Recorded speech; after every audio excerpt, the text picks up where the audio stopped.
So Ken McCarthy of Brass Shack, he's known for taking a critical look at, well, a lot of medical narratives, right? Yeah. Past and present. Right. And now he's focusing on a really old story, the one about George Washington inoculating his troops against smallpox and how it was supposedly this huge success. That's the classic narrative, yeah. But McCarthy brings up some points that often get glossed over. Logistical nightmares, for one. Mm-hmm. I mean, you've got troops who can barely eat or find clothes, trying not to get wiped out by the British. How do you run a massive, successful inoculation campaign in that? And the record keeping, too. He questions how accurate those records could possibly be. Exactly. Especially when even today, tracking things like vaccine injury is notoriously difficult. He argues the numbers back then are probably, well, wishful thinking at best. It definitely casts doubt on that simple, rousing success story. So for you listening, this deep dive is really about unpacking that.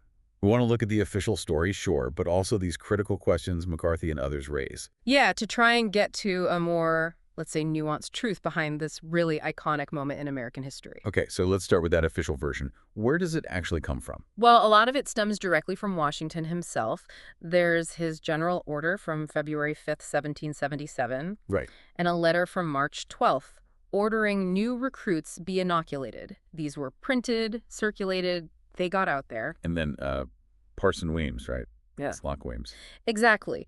His 1800 biography, The Life of Washington, which was a massive bestseller, that really cemented the story in the public mind as this great triumph. So the plan itself, on paper at least, what did it involve? Washington worked with his top medical officers, Dr. William Shippen Jr., who was the medical director, and Dr. John Morgan.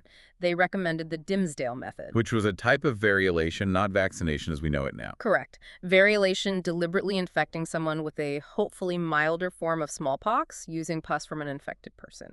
The Dimsdale method was seen as a refinement.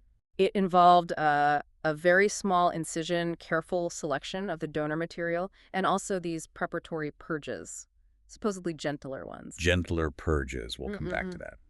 And the success rates they claimed. They were pretty remarkable for the time. General variolation might kill 1 or 2% of people, but Dimsdale's method, they claimed figures as low as 1 in 600, so about 0.17% mortality. Really low. Okay, but how are they tracking this post-market data, essentially during the chaos of the Revolutionary War? Good question.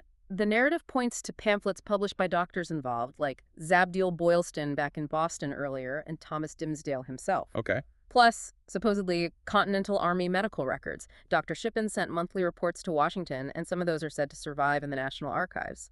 And scattered newspaper reports tallying numbers. Scattered feels like the key word there. And the practical side, these purges and camps. Right. The purges were preparatory treatments. They used laxatives like senna or emetics, things to make you vomit, like Ipecac. Ipecac, wow, okay. Yeah, the idea was to cleanse the body, reduce fever risk. And the inoculation camps were basically quarantine zones. Places like Philadelphia or Morristown. Soldiers would go there, get inoculated, and stay for maybe 5 or 6 weeks until they recovered and weren't contagious. Okay, now let's pivot to the critique. Right. Because you hear Ipecac and starving army, and it doesn't quite mesh with rousing success, does it? Not really. This is where McCarthy's points really land. How could this program work so smoothly when the Army was, frankly, falling apart? Think about Valley Forge, winter of '77. Thousands without shoes, freezing, starving. You're telling me that Army was running well-stocked, hygienic inoculation camps with careful procedures and detailed record-keeping? It seems improbable. Does that reality square with the idea of these meticulous, controlled medical interventions happening on a mass scale? It really stretches credulity. What about those gentler purges using things like Ipecac? Exactly. While that was standard practice then, we know now that Ipecac is not something to be used lightly. It's largely abandoned or heavily restricted because of safety concerns. So calling it gentle feels like a stretch, especially under battlefield or near battlefield conditions. Absolutely. How widely could you even apply these harsh methods to weakened, poorly nourished soldiers? It just doesn't seem believable that it was this smooth, widely successful process. And the records. You mentioned some survive, but But historians like Brooke Hindle have pointed out major issues.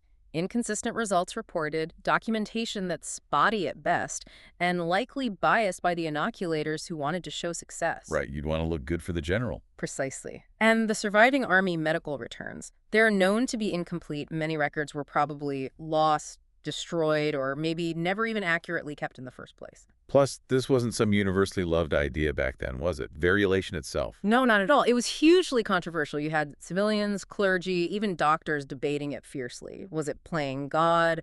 Was it actually more dangerous than catching smallpox naturally? There was significant public pushback. So it wasn't like everyone just said, great idea, let's do it. Especially not in the middle of a war. Definitely not. So when you put it all together, the logistics, the truly harsh methods they use, the state of the Army, the dubious records, the controversy, Yeah.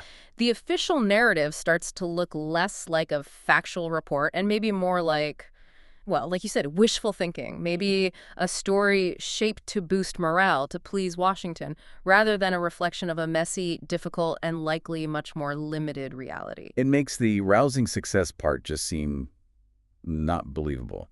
The whole first mass immunization story was probably far rougher, far less comprehensive than we like to remember. I think that's a fair assessment. What this deep dive really shows, for you listening, is how these big historical stories, especially around public health wins, can get simplified over time, Yeah. polished up. It forces you to ask, when we hear these grand narratives today, Yeah. how much is solid proof and how much is just the story we want to believe? Exactly. And maybe thinking about how this 18th century narrative might have been shaped or perhaps embellished helps us look more critically at the information, the facts, and success stories we're bombarded with every single day. It's something to keep in mind. This is some pretty amazing stuff. I know. I can't believe how little of this basic history has made it to public awareness. I know, right? After all, how many books, articles, and podcasts have there been about corruption and fraud in our medical system, especially after COVID? And McCarthy's research goes straight to the core of the issues in a way I've never seen anyone else do. His books, Fauci's First Fraud and What the Nurses Saw about in-hospital killing during COVID, have been underground bestsellers since they came out. Is there more to the vaccine story? You bet. We've barely scratched the surface with this deep dive. For anyone interested in the rest of the story, I strongly recommend McCarthy's new book. It's called Diabolical Error. Where can I get a copy? Well, it's a challenge. Bookstores won't carry it, just like they won't carry his other books. They wouldn't carry Robert F. Kennedy Jr.'s The Real Anthony Fauci either, and that sold over 2 million copies directly to the public. McCarthy actually contributed to that book. No way! Yes, his research was cited over 50 times in that book. Okay, now I really want to get his new book. Well, it's available on Amazon, or you can go to the website, diabolicalerror.com, where you can tune into more podcasts like this one. I'm on it.